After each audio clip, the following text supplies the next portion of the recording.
Oh, hello again, everyone. Welcome back. Thanks for visiting again. Just wanted to give you a quick update, just for a few minutes, about the TSR2. As you can see, it's not complete yet. What I have done is given it a coat of grey Mr. Surfacer primer. That went down really well. I thinned it with Mr. Colour Leveling Thinner, and it's produced this magnificent finish, much more efficient than I'd anticipated. And then what I thought I would do after that is some pre-shading, and I used a specific Tamiya grey, or Tamiya depending upon which part of the world you come from, and I used the Lynn grey to do that, which seemed a darker shade, to give a slightly less uniform look to the finish.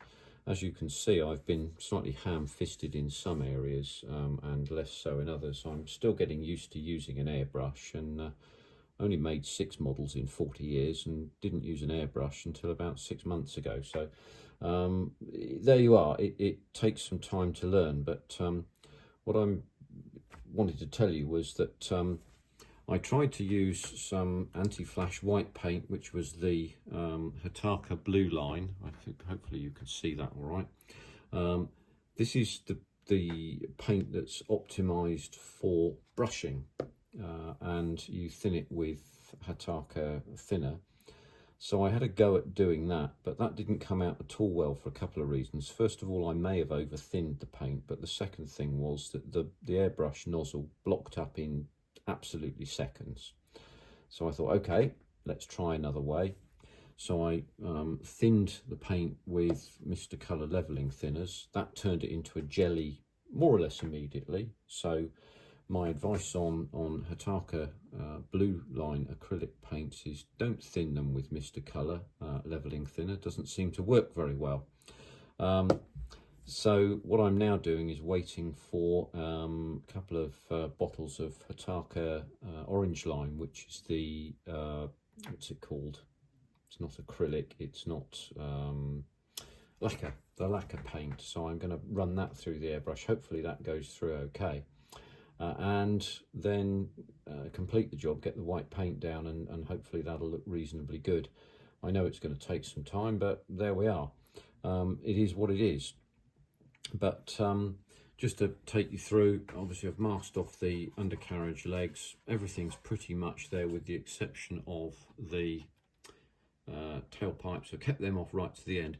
Word or two about that in terms of the build schedules and the way that the build goes.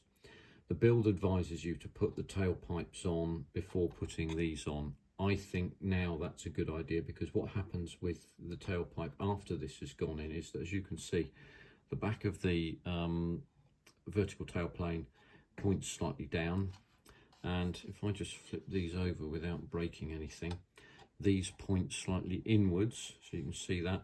It means that you have to put the tailpipe up and in. Now, if you've got both tailpipes installed with the upgrades, which are slightly less long than the original fit, the original fit products, you'll have some trouble getting them in, and you may break one or other of those tailpipes off. That's what I've done. So what I'm going to do is I'm going to insert one of the tailpipes in free, put the rest of it in, slide it in, and it fits nicely without gluing.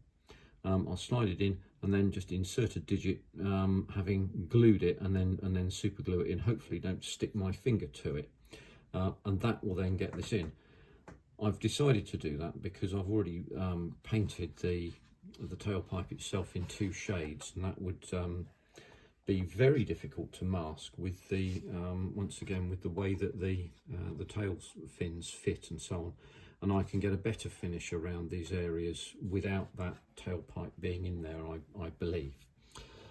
So that being done, then it will be masks off, I would suggest, coat of gloss varnish to seal in the paint once I'm satisfied with that finish, decals, probably a semi-gloss varnish after that, I think. I haven't really properly decided on that. And then the canopies off, and I'm going to add some upgrades into the canopies, but we're really truly nearly there. I expect the paint to arrive in the next sort of week or so. I ordered them just before Christmas, and it seems that the Hataka paint takes a long time to arrive. You will, of course, be able to use your own version of anti-flash white. It's a slightly going on grey colour, shall we say, but it's very near white, as it were. I decided to use the Hataka paint. I'll see how it turns out, and I'll obviously tell you all about that when it comes to.